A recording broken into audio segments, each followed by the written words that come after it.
We all know airsoft guns are extremely expensive. Some guns are quite underpriced for what they offer, but there is absolutely no reason any airsoft gun that performs on par with a VFC Avalon should be any more than $400.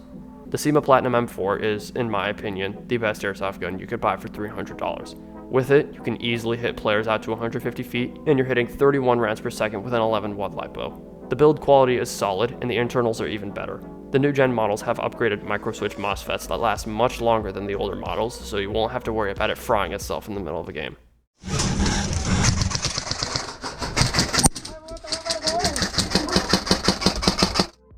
They also now come with a rotary hop-up, something that the older models didn't have, as well as a built-in connector in the gearbox for SEMA's hop-up tracer unit, which you can buy separately for $40. So for only $280 to $370, depending on what model you buy, you're getting unbeatable value at that low of a price.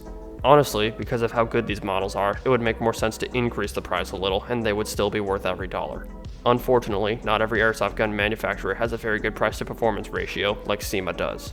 This is the Sig Sauer MPX, and with it, there are many questionable design choices that do not make the gun worth $450. Bizarrely, this gun is wired to the handguard with a Tamiya connector. How stupid is it that in 2025, airsoft gun manufacturers are using parts and making decisions that are so much worse than what the current industry standard is setting for most airsoft guns, which is Dean's connectors and wired to the stock.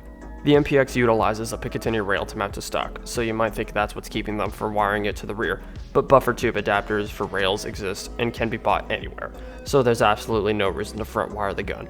It just adds unnecessary weight to the front, and it certainly can't be that hard to use a couple extra bucks to make sure every model comes stock with a Dean's connector instead of a Tamiya connector. The actual performance of the stock gearbox doesn't justify the price either. For reference, this is how fast the full auto of a SEMA Platinum M4 is.